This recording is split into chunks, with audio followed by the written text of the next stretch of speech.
Bom dia, boa tarde, participantes da 27ª Semana de Tecnologia Metroferroviária.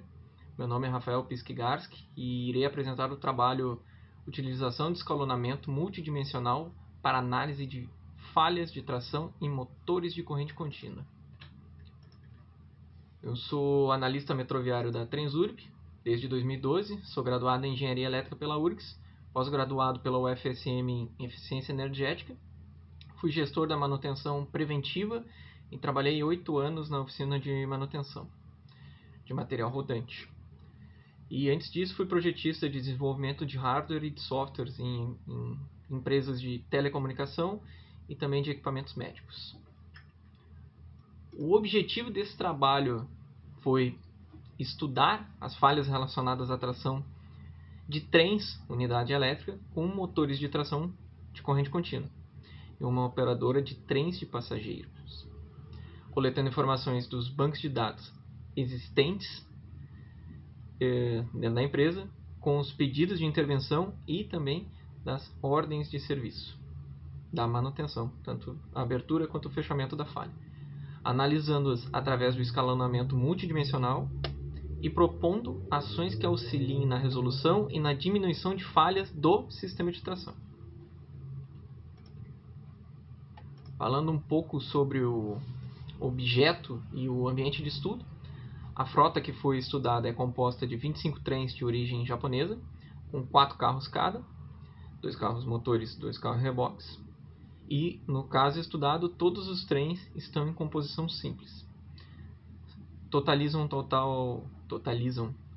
8 motores de tração por trem, de corrente contínua, alimentado por catenária de 3.000 volts, ao longo de 44 km, 22 estações e 5 subestações específicas de tração, operando aproximadamente das 6 da manhã às 11h20 da noite.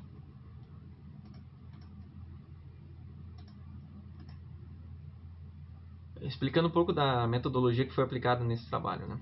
Ela começa pela aquisição dos dados dos pedidos de intervenção e das ordens de serviço. Esses dados crus foram tratados, transformados de subjetivos em objetivos e tabelados. A análise dessa tabela, primeiramente, foi feita do ponto de vista estatístico de alguns itens. E, após o realizado escalonamento multidimensional, esse resultado desse tabelamento foi exposto num gráfico de dispersão, que também foi analisado. E finalizando com algumas ações que podem diminuir o tempo de atuação, podem diminuir a gravidade da falha do sistema de tração.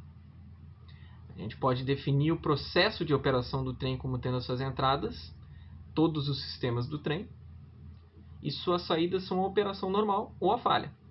Os fatores controláveis podem ser definidos como a manutenção, e os fatores incontroláveis são o vandalismo e o clima. Aquisição e tratamento de dados. O período escolhido para análise desse trabalho foi de 2008 a 2018, período que os dados começaram a ser colocados no software de manutenção. A lógica de procura foi os pedidos de intervenção descritos com códigos das falhas de tração da empresa, tanto na abertura como no fechamento. Esse código era preenchido e foi feita uma procura com base no código das falhas de tração. A lógica de abertura e fechamento ela segue o fluxograma que está exposto aqui. A observação pelo piloto, a comunicação ao centro de controle operacional, aberto o pedido de intervenção, recebimento da falha pela manutenção e aberta uma ordem de serviço. São realizadas as atividades e fechadas as ordens de serviço com observações. Nessa primeira pesquisa, foram encontradas 545 falhas válidas. Falhas válidas entre aspas, porque as que foram constatadas como erro, ou fechadas como erro, também entraram nessa primeira análise. E o principal trabalho aqui feito foi analisar o campo observações, que era um campo aberto e que explicava muito do trabalho que foi feito em cima dessa falha de tração. Então, no campo observação, foram visualizadas 893 aparições de atividade. Então, vamos dizer assim, eram 545, são 893. Explicando, é que mesmo que fosse para uma falha, havia mais de um tipo, mais de uma descrição de atuação para resolver essa falha. Então, foram identificadas 893. Algumas falhas chegaram a ter 9 descrições, né, para fechamento da falha. Essas 893 aparições foram reduzidas para 293 descrições da atividade. Ou seja, eu reduzi 893 tipos para 293 tipos. E num segundo momento, essas 293 foram alteradas para 197 tipos de atividade. Por quê? Porque ainda existia dentro dessas 93 descrições assim, trocas de escovas ou troca de um par de escovas. Então foram reduzidas para troca de escovas, simplesmente.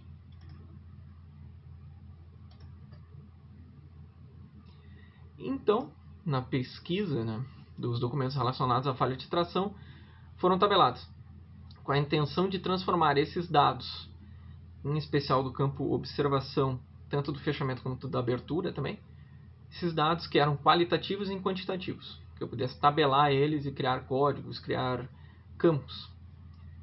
É importante ressaltar que ao longo dos anos também foi criado um checklist adicional específico para o motor de tração.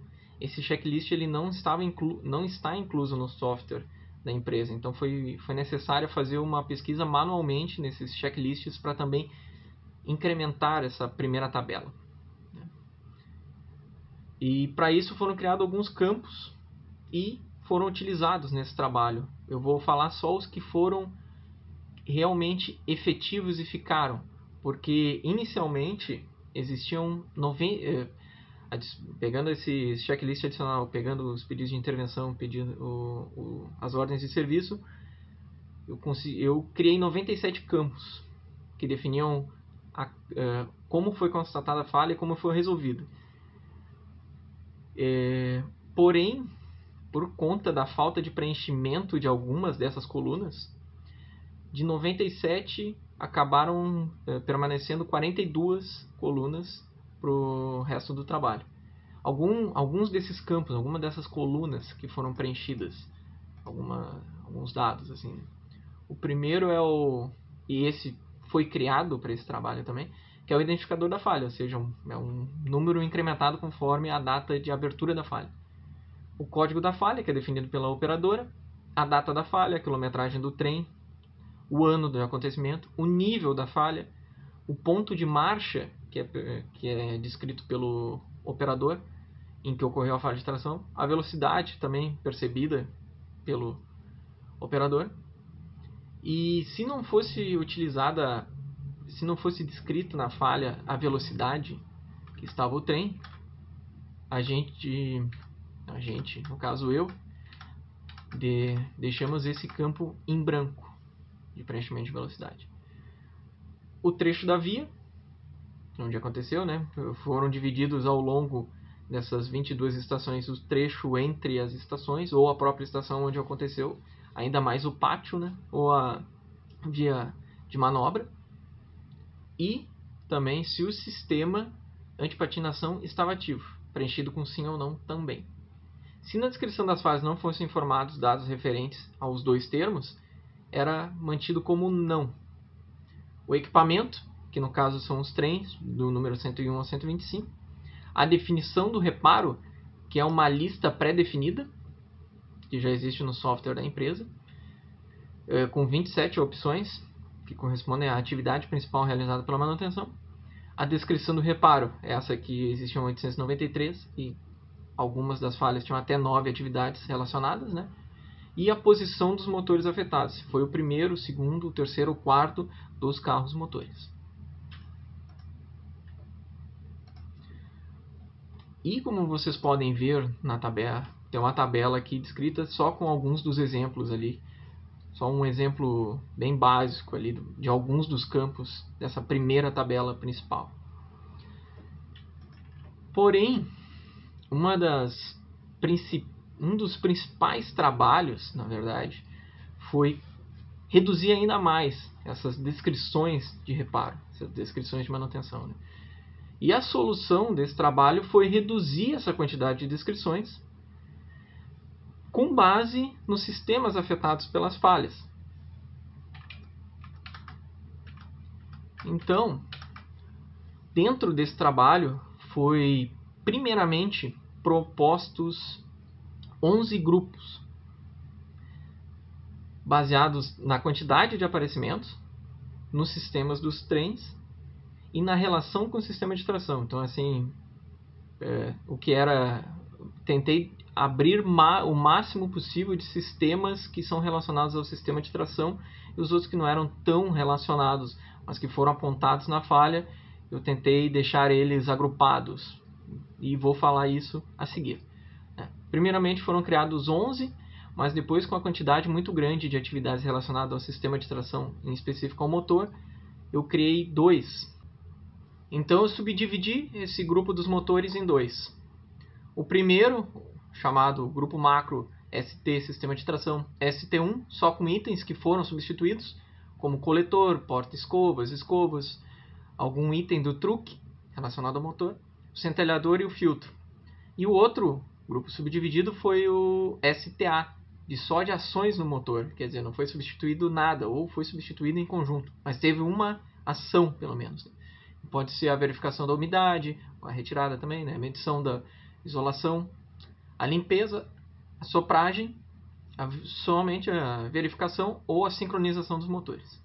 Dentro desse grupo de sistema de tração ainda temos o controle de tração, temos os disjuntores extra-rápidos, o relé de sobrecorrente MMO-CR e alguns outros elementos de proteção. No próximo slide estão os demais grupos,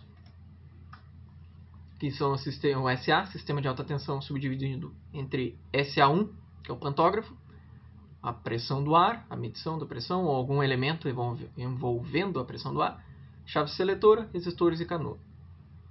SA2, que são as chaves de linha, L1, L2 e L3, e SA3, que é a chave comutadora S. Também criei o sistema de operação, que é o controlador mestre as chaves CGS, e os outros, que são elementos que basicamente não são elétricos ou eletrônicos. OT1, que é o não contabilizado, seja um erro, seja uma duplicidade, e o OT2, sistema pneumático, suprimento de ar, manípulo de freio e freio, ou seja, só o sistema pneumático. Com isso, aquela tabela inicial, que era basicamente a descrição que tinha seus 193 tipos, 197 tipos, ficaram com 12 colunas, que foram preenchidos com 0 e 1 conforme a falha foi sendo fechada. E a descrição e a coluna descrições foi eliminada e substituída pela coluna dos grupos propostos. E em cima disso, com essa tabela feita com os grupos, começou a se realizar a análise dessa tabela. A primeira foi a estatística. A análise estatística foi feita em cima das 545 falhas, em cima daquelas 42 colunas mais relevantes. A posição dos motores, eu vou deixar aqui descrito as 3 principais, que também entraram na análise do escalonamento multidimensional, as que tinham mais dados também. A posição dos motores, os que tiveram mais falhas sempre foram os primeiros motores de cada conjunto em série, os motores do truque, com uma pouca diferença entre carros, motores e carros reboques, mas em especial muito pouca diferença entre MA e MB. As falhas aconteceram em sua grande maioria a partir de 60 km por hora, ou seja, quando há uma divisão ali da entrada dos motores em série e também do shunt indutivo, e na sua maioria no ponto 4 de marcha. Agora vamos entrar basicamente no estudo que o trabalho fez, né? Que é em cima do escalonamento multidimensional. Vou dar uma explicada no que é o escalonamento multidimensional. Ele se refere a uma classe de técnicas. Essas técnicas utilizam a aproximação entre qualquer tipo de objeto com uma entrada, como entrada. A aproximação é um número que indica o quão similar e o quão é diferente um objeto do outro, ou o quanto é percebido, ou qualquer medida desse tipo. O objetivo é encontrar um conjunto de pontos de baixa dimensão que representem um conjunto de dados de alta dimensão, que é exatamente o que a gente tem aqui. 545 entradas, 42 colunas, que no início eram 97. Esse conjunto é representado pela matriz de dissimilaridades, ou de distâncias, ou chamado gráfico de dispersão. Ela representa os objetos em um mapa perceptual, evidenciando a estrutura de correlação através de uma expressão simples.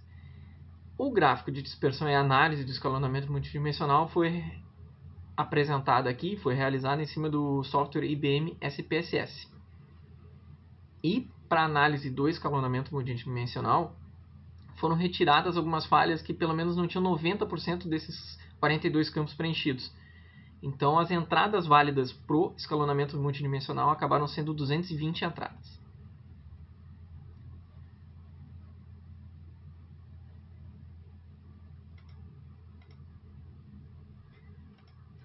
Falando do gráfico de dispersão, foram gerados gráficos de dispersão de 2 dimensões para todos os grupos, os 12 grupos propostos. E aqui eu vou mostrar 6 deles. Né? Em verde estão as falhas que tiveram o sistema ou grupo marcado, né, como 1. E em azul, as falhas que tiveram o grupo com valor 0. Importante dizer aqui que se tentou para a análise aqui foi feita em 2 dimensões. Chegou a se fazer uma em 3 dimensões. Porém, uma das características do escalonamento multidimensional é uma variável, um fator chamado estresse. E quando se aumentou o número de dimensões, o estresse, em vez de baixar, e o estresse é uma medida que é para verificar se os dados ali estão correspondentes à verdade, ele deveria baixar com o aumento da dimensão, porém ele aumentou essa diferença. Então, na verdade, até em outros estudos com outros tipos de entradas, geralmente se trabalha com duas dimensões. Então, vou apresentar aqui um pouco dos gráficos para 6 dimensões. 6 grupos para 2 dimensões. Então, temos aqui o primeiro gráfico para o motor ST1, motor de tração, para o grupo STA, para o motor de tração ação. O ST5 é os elementos de proteção, é a direita superior. Abaixo, SO1 pantógrafo, SO1 outros sistemas e o OT2 sistema pneumático. E como a gente pode visualizar, todos os pontos, na verdade, eles estão na mesma posição. Por quê? Porque assim, existem casos que a frequência vai ficar na mesma posição, ou seja, aqueles mesmos pontos valem para todos os outros grupos, né? Ele só vai mudar de 0 para 1 se o sistema foi afetado ou não naquela falha. Então, mas nesse gráfico aqui a gente só vê a localização, eu não botei aqui a frequência, ou seja, se aquele ponto ali, dá para ver visualmente aqui, mas existe um número matemático, né? Existe um número da frequência em cada ponto. Então, o que altera de um gráfico para o outro é se ele está em verde ou se ele está em azul. Falando um pouco aqui sobre o escalonamento multidimensional desses grupos, né? Entrando um pouco nas características do que se encontrou nesses grupos. Né? A primeira coisa, assim, 5 desses 12 grupos tiveram boas localizações das ocorrências, ou seja, eles estão bem definidos ou no hemisfério ou num quadrante. Foram os grupos ST1, STA, ST2, SA2 e SA3, para as dimensões de 1 e de 2. Os grupos ST4, SO1, OT1 e OT2 tiveram poucos registros para análise pelo escalonamento multidimensional. Os grupos ST3, ST5 e SA1 têm resultados uns pouco confusos, ou seja, não dá para definir muito bem um quadrante ou um hemisfério. Esses grupos eles possuem ocorrências distantes na sua maioria e sempre acontecem em conjunto com outros grupos, quer dizer, eles nunca acontecem sozinhos. A causa da falha desses grupos pode ser definido como um estresse elétrico, pois são considerados como grupos de alta tensão, esses últimos aí que eu falei. E o desafio, na verdade, do gráfico de dispersão, para analisar esse gráfico de dispersão, é saber o motivo do porquê que esses pontos estão com essa frequência e estão localizados em tais quadrantes, né? E a solução para isso, que foi encontrada nesse trabalho, foi relacionar com o que eu falei até ali, relacionado ao estresse elétrico. É relacionar os estresses que foram definidos ali no trabalho com os grupos propostos. Então, assim, foi relacionada a causa dos estresses, desses motivos solo ou em combinação desses estresses com os grupos propostos. Então, vou fazer uma análise aqui. Fiz essa definição mais pelos grupos que tiveram boas definições ali. Os 5 grupos que tiveram boas definições, eu acabei colocando esses estresses, esses fatores para cada um daqueles 5. Então, assim, o grupo ST1, motor de tração com a substituição dos equipamentos, somente com dados dos reparos no motor de tração e seus componentes, pode ser definido como estresse térmico. Os centelhamentos internos podem definir o grupo ST1 como estresse elétrico não tão bem descritos na observação da manutenção. Os sistemas de proteção de alta tensão, conforme eu falei antes, o ST2, controle de tração, a chave de linha, SA2, e a chave comutadora SA3, são afetados por uma variação intensa na tensão ou corrente. E aí eu defini como estresse elétrico a causa dessa falha nesses grupos. E o STA são ações nos motores, né, como limpeza e verificação. Eu defini como tendo as causas os fatores ambientais. As causas mecânicas ficam difíceis de ser identificadas, né, pela análise dos dados. Existe uma falta de informação em relação às oscilações mecânicas e magnéticas dos motores. E as causas radioativas são ignoradas. E a junção das múltiplas causas de estresses são identificadas pela junção do estresse térmico, do estresse elétrico e dos fatores ambientais. Então, mostrando um gráfico de dispersão de todos esses grupos pela sua frequência e pela sua disponibilidade nos quadrantes, né? Esse aqui é o gráfico que mostra só os pontos válidos, né? Aqueles pontos em verde. E descreve a origem da falha, conforme pode ver a legenda ali do lado. Então, nós temos os pontos de erro, que foram considerados dentro daqueles 220 que entraram, fatores ambientais, estresse elétrico, estresse térmico e a combinação deles, do estresse elétrico e fator ambiental, estresse térmico e fator ambiental, estresse térmico e elétrico e a junção dos três, térmico, elétrico e fatores ambientais. Então, no próximo slide, eu vou explicar um pouco para vocês o que a gente consegue visualizar desses grupos dispostos nesses quadrantes. O primeiro quadrante indica falha relacionada ao estresse térmico. Todas as falhas localizadas nesse quadrante se manifestaram no motor de tração, afetando em média 2 motores por falha, em sua maioria no carro MB. E em sua maioria também são fatores conjuntos. É o único quadrante que não tem casos de estresse elétrico como único fator. O fator ambiental está em conjunto somente em um ponto, e aí a gente pode definir como outlier. O segundo quadrante tem como característica comum para os pontos o problema de alta tensão, em sua maioria relacionados a trechos de subtensão na via. Existem 2 identificações de falha com cessação de patinação nas rodas. Não são identificadas falhas que exigem substituição de peças no motor de tração e poucas ações de reparo. O terceiro quadrante possui pontos para causas únicas, como estresse elétrico e fatores ambientais. O ponto nesse quadrante que se refere ao grupo OT2 descreve a falha como o pantógrafo da captação da alta tensão. Ressalta-se que as falhas localizadas nesse quadrante foram identificadas em trechos com subtensão, na sua maioria na região de Canoas. Há 2 indicações de sensação de patinação de rota. E existem poucas substituições de peças do motor, contabilizando mais da metade dos dados com ações de reparo. O quarto quadrante se destaca pela junção dos múltiplos estresses, e que na sua maioria excluem os fatores ambientais. Os grupos ST1 e SA2 estão presentes em todos os pontos. As falhas, em média, afetaram 2 motores e, na sua maioria, no carro MA. Sobre os fatores ambientais, nesse gráfico de dispersão, pode-se definir que a parte inferior, o quadrante 3 e 4, tem influência dos fatores ambientais. E o estresse térmico fica limitado ao lado direito do gráfico, os quadrantes 1 e 4. Feita a análise somente dos pontos de marcha identificados nas falhas, há uma tendência das falhas se concentrarem no quadrante 1 e 4. E existem duas localizações que se repetem todas as falhas para o ponto sem preenchimento até o ponto 4. As falhas aconteceram em trechos marcados com subtensão e com os pontos de marcha 3 e 4 nessas duas localizações. Discutindo um pouco sobre o banco de dados.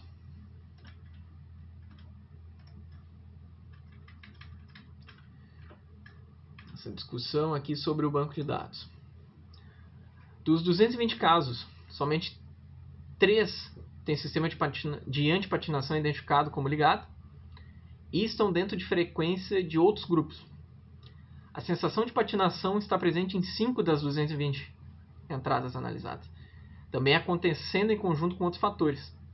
Em caso de patinação, o grupo erro está descrito em 60% dos reparos das falhas. Quer dizer, a falha não foi identificada. Foram identificadas 12 entradas que não continham código de abertura como falha do motor de tração. Isso porque a falha no motor de tração, às vezes, ela não é muito clara ao piloto, né, ao operador, na hora de ser informado ao centro de controle operacional. Então, o campo até podia ser unificado. Existem 6 códigos hoje e poderia ser unificado para 1. E o nível das falhas que são relevantes no gráfico de dispersão foi a de nível B, que são destrutivas ao sistema.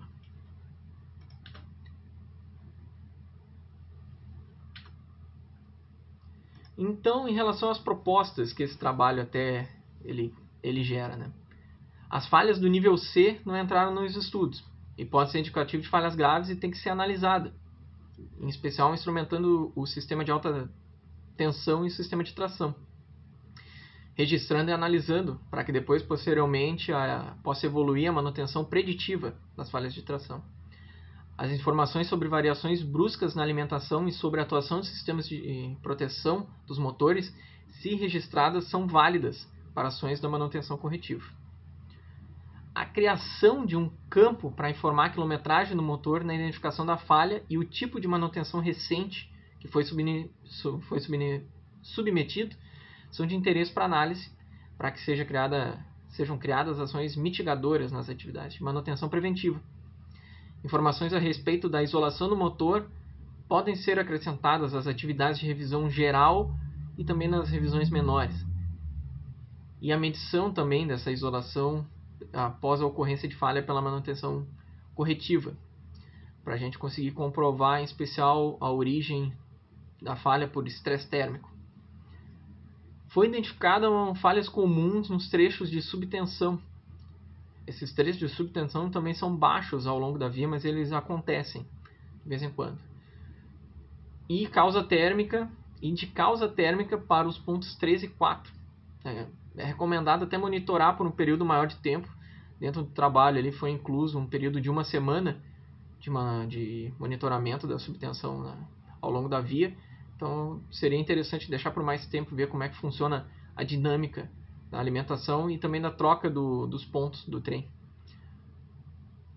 Em especial o eixo de camis e a tensão aplicada a cada motor são interesse até para um estudo futuro e para análise desses possíveis fatores. E o funcionamento em conjunto dos sistemas tem influência nas falhas de origem térmica.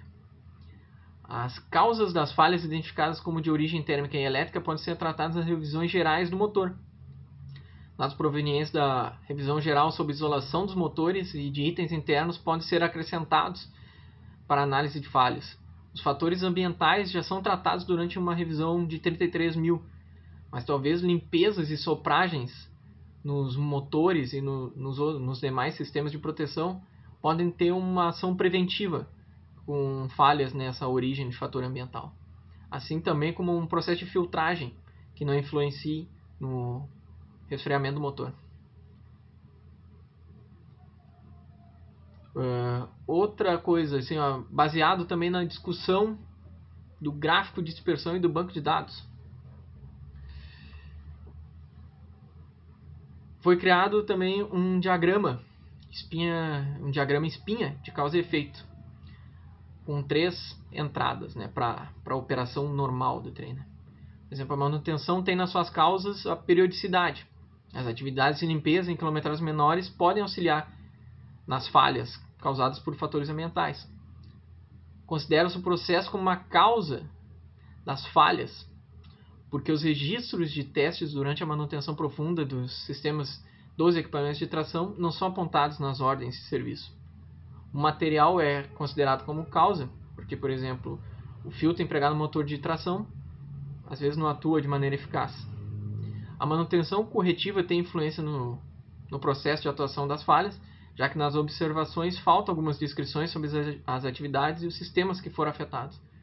A falta de registro dos eventos da atuação do sistema de proteção, da corrente dos motores, da tensão também dos motores, e da alimentação do trem também são relevantes e interferem na resolução das falhas. A operação do trem tem causa nas falhas de tração por conta dos trechos com subtensão. Como existem diversas velocidades e pontos de marcha acumulados no mesmo ponto de gráfico, o dinamismo da troca dos pontos também é identificado como uma causa da falha. E seria interessante entender isso para conseguir resolver, pelo menos, essas falhas do sistema de tração ou auxiliar nessa resolução dessas falhas. A conclusão do trabalho, então, ele contribui apresentando uma nova metodologia para teste e montagem de falhas que afetam e degradam a operação do TUE, agregando essas questões às fases de especificação dos requisitos de manutenção. Nesse contexto, foi identificada a possibilidade de utilizar métodos estatísticos para a modelagem e especificação de requisitos relacionados à falha. As falhas possuem efeitos transversais, assim, com base nos dados levantados no banco de dados construído, foi estendida a especificação de falhas que afetam o sistema no contexto da indústria ferroviária. O estudo resultou no detalhamento de causas vinculadas aos agrupamentos no gráfico de dispersão dos grupos propostos. A aplicabilidade da metodologia teve como referência os dados qualitativos levantados em campo. Assim, a pesquisa apresentou o desenvolvimento de um novo método de teste e análise de degradação de desempenho de falhas de tração em trens de corrente contínua, apoiado por uma análise de métodos estatísticos. Os testes desenvolvidos nos ambientes do escalonamento multidimensional com alternância dos fatores e das variáveis criaram diversos cenários para análise da relação entre causa e efeito. Apesar da pouca quantidade de informação a respeito da origem das falhas, da falta de informação sobre os reparos do motor de tração e das condições da alimentação, conseguiu-se determinar as causas do estresse no gráfico de dispersão de 2 dimensões. Foram realizadas importantes definições sobre as atividades de manutenção e os elementos a serem observados, que são de interesse futuro para a criação de um banco de dados específico para as falhas de tração. Dentre os trabalhos futuros, cita-se a continuidade deste com a utilização de métodos de redes neurais para análise da falha dos trens, incluindo as revisões diárias e as informações da operação normal de um trem. Uma nova análise inclui a criação de um banco de dados de falhas com motor de tração como equipamento a ser monitorado e não só o trem. O monitoramento de variáveis elétricas e mecânicas do sistema de tração, como tensão dos motores individual, vibração, umidade, presença de partículas em campo, são importantes a serem incluídas num banco de dados para análise de causa das falhas. E tais ações servirão na identificação de padrão de funcionamento e de falhas durante a operação. Então, muito obrigado ao evento e a todos que assistiram a apresentação até aqui.